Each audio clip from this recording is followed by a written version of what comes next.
Good morning, children. Today we will study chapter 3 from course book. It's called Puppies for Sale. I hope you have already done reading of this chapter. Let's begin. A farmer once put up a puppies for sale sign on his farm. इसका मतलब एक farmer यानी एक किसान ने अपने farm के आगे एक साइन बोर्ड लगाया जिसमें लिखा था पपीज फॉर सेल, मतलब बिक्री के लिए या पपी है। A young boy came up to him and tugged on his pant. एक छोटा लड़का उसके पास आया और उसको पैंट को खींचा।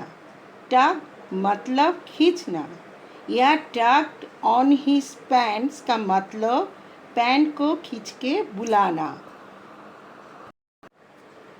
Mister, I want to buy a puppy, said the little boy. May I take a look at them? Mister, मुझे एक पपी खरीदना है, छोटे लड़का ने कहा। क्या मैं उन्हें देख सकता हूँ? Of course, son, said the farmer as he let out a whistle. Of course, son, मतलब बिल्कुल बेटा, फार्मर ने बोला और उसने सीटी बजाया। लेट आउट ए व्हिसल मतलब सीटी बजाना। And out from a kennel came a big dog. 5 little balls of fur came tumbling down the ramp behind her.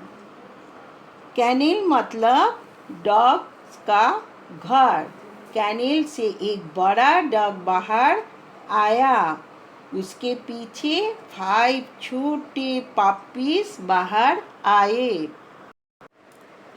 Little balls of फर, यहाँ प्यार से पपीज को कहा गया है बिकॉज वो छोटे, गोल और सॉफ्ट फर से कवर होते हैं।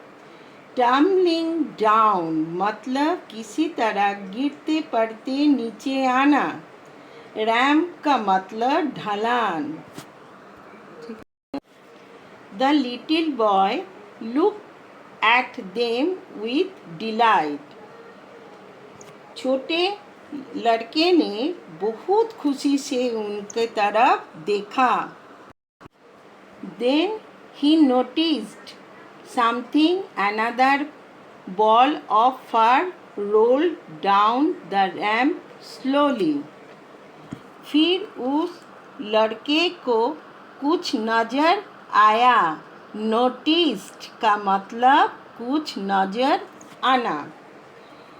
एक और छोटा सा पपी धीरे धीरे रैंप से नीचे उतरा। The little pup hobbled towards the others. It tried to catch up with the others. वो पापी दूसरों की तरफ लंगड़ा के चलने लगा। उसने बाकी पपीज एंड डॉग को पकड़ने की कोशिश की। कैच अप का मतलब पीछे से चलकर किसी के साथ साथ आ जाना। हबल्ड का मतलब लंगड़ा व मुश्किल से चलना।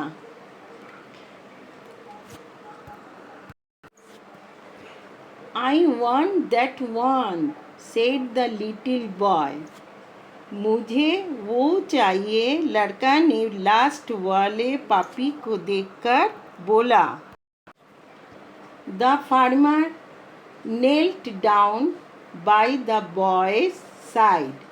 He said, Son, he will never be able to run or play with you. किसान मतलब फार्मर लड़का के पास घुटनों के बल बैठा। उसने कहा, बेटा, ये कभी भी तुम्हारे साथ दौड़ और या खेल नहीं पाएगा।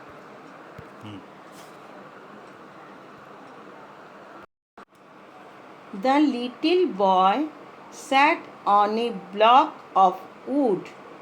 He rolled up one leg of his trouser. Little boy एक लकड़ी के ऊपर बैठा। ब्लॉक ऑफ वुड मतलब लकड़ी का सिल्ली या टुकड़ा। उसने अपने पैंट के एक पैर को ऊपर मोड़ा। A steel brace ran down both sides of his leg, attaching itself to a specially made shoe. उसके पैर का दोनों साइड पे एक स्टील का रॉड या डंडा था जो एक खास जूते पे जाके जुड़ा था। ब्रेस मतलब सपोर्ट करने का एक ढांचा। यहाँ रन डाउन का मतलब साथ साथ नीचे की ओर चलता जाना। अटैच का मतलब जुड़ जाना। You see, sir, said the little boy, I don't run too well myself. We will be good for each other. आप देखिए सर, लड़के ने बोला, मैं भी बहुत अच्छे से दौड़ नहीं सकता। हम दोनों एक दूसरे के लिए अच्छे रहेंगे। Now, tell me, students, did you like the story? Read the story once again and try to understand. Do you think the little boy and the little puppy would become good friends? For today's assignment, read the chapter once again. Do exercise A, page number 18 in your book. Also write the hard words 2 times in English classwork copy. Thank you. Have a nice day.